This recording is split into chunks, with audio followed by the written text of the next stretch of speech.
Erin Burnett is a CNN anchor, and she does a segment called Seriously?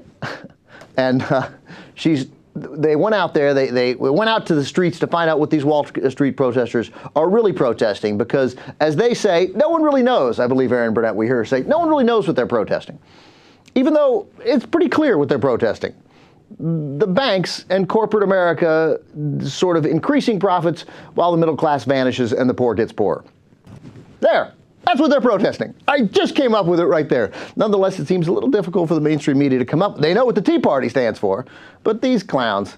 Anyway, you'll see how they are dismissed. So here's the beginning of Erin Burnett's segment, Seriously, on CNN. And by the way, I'm going to preface this by saying I actually totally like Erin Burnett, but we're using this as emblematic of how the protests are being covered. Seriously? The Occupy Wall Street protest entered its third week today. What started as less than a dozen college students camping out in a park near the New York Stock Exchange is now hundreds of protesters, and it's spread to other cities. But what are they protesting? Nobody seems to know. So this afternoon, we went to Wall Street to find out. And despite what you heard, here's what I saw. It's not just a bunch of dancing hippies protesting.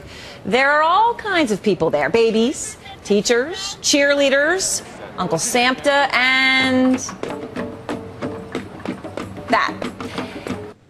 Okay, you see what they did there? So she does manage to say that the protesters there's a wide group of people, right? It's not just teenage hippies or whatever she said. But in making that point, she's like, oh, there were all kinds of people. See? Look at them. Look at the clowns.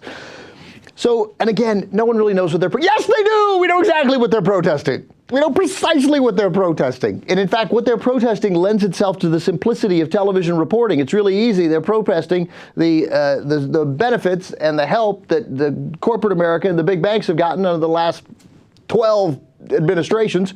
While we continue to not cut their taxes, they get tax break after tax break, and the middle class shrinks and the poor get poorer. That's it. It's not complicated. Say it. You can. I went too long. You can make that 6 seconds if you need to. But we know exactly what they're protesting. Well, Ben, also with her show, this is a new show. This isn't just a segment. Oh. She has a new show. It was the first. This is the debut of her new show called Out Front.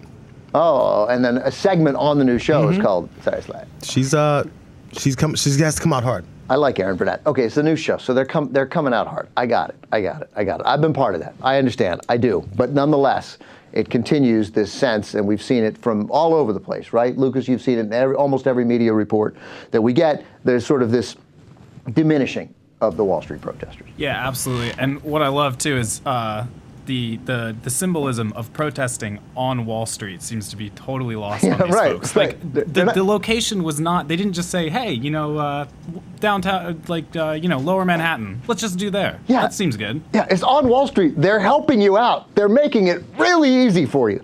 But again, here's more of the dismissiveness. Jayar, let's run the second Erin Burnett clip. They were happy to take some time from their books, banjos, bongos, sports drinks, catered lunch. There was catered lunch. Designer yoga clothing. That's a Lululemon logo.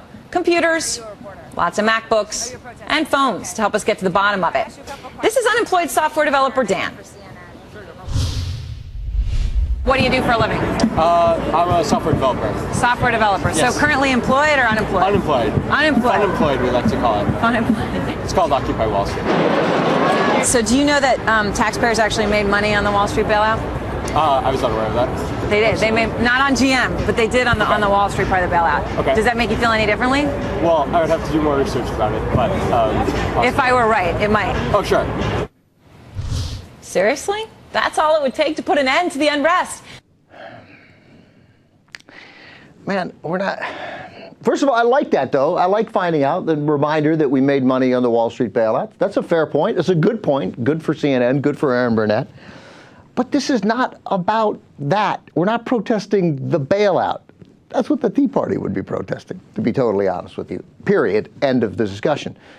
This is about corporate greed and corporate power over our political system. This is about the one thing I didn't mention, which is campaign finance reform, which is a huge part of this. It's not that simple, and there's no way she doesn't know it's that simple. And the dismissiveness of, I just love it. And she's talking to an unemployed software designer, and you're like, seriously? Unemployed software designer?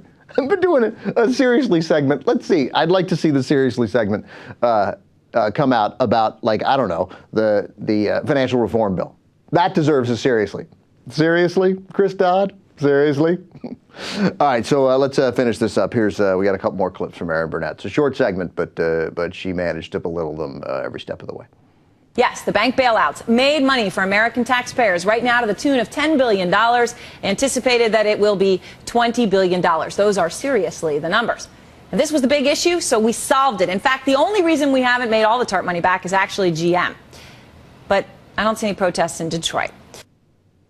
She got him. That's not the point. And I know you know it's not the point. I know you know it's not the point. So now that's the way that sort of that story gets covered. Then this story was from, I guess, maybe last week, but not long ago. It's from Washington, CNN story here. And it reads like this. As the Congressional Supercommittee works in Washington to cut America's federal debt, a panel of Tea Party activists will meet at a Denny's in Orlando to discuss the Tea Party's plans for deficit reduction. Now, that story starts funny because they're meeting at Denny's, which means they're white. But the story takes it incredibly seriously. It's like it's a gathering. It's like it's a gathering of the most powerful people in America. The gathering, convened by a large conservative political action group, Freedom Works, will meet September 23rd, coinciding with Florida Conservative Political Action Conference, an annual meeting of right-leaning politicians. Story goes on, 3 or 4 paragraphs, continues. Freedom Works has laid out specific goals for its own plan. So if you have specific goals, then apparently you'll get taken seriously by the mainstream media. Quote, the committee's goal is to create a budget plan that balances the federal deficit within 10 years, reduces federal spending up to 18% of the GDP, reduces the national debt to no more than 66% of GDP, reduces federal... Anyway, regular, real story, the last thing, and the group sent out a statement. And we saw what happened, by the way, with the Occupy Wall Street protests. As soon as they got a spokesman, as soon as you got a spokesman, people were talking to the spokesman, and the nature of the story has changed. It's important. Freedom Works for America aims to empower the leaderless, decentralized community of the Tea Party movement as it continues its hostile takeover of the GOP establishment, the group said in a statement announcing the new organization. Real story. Real story. Nobody's saying. Seriously.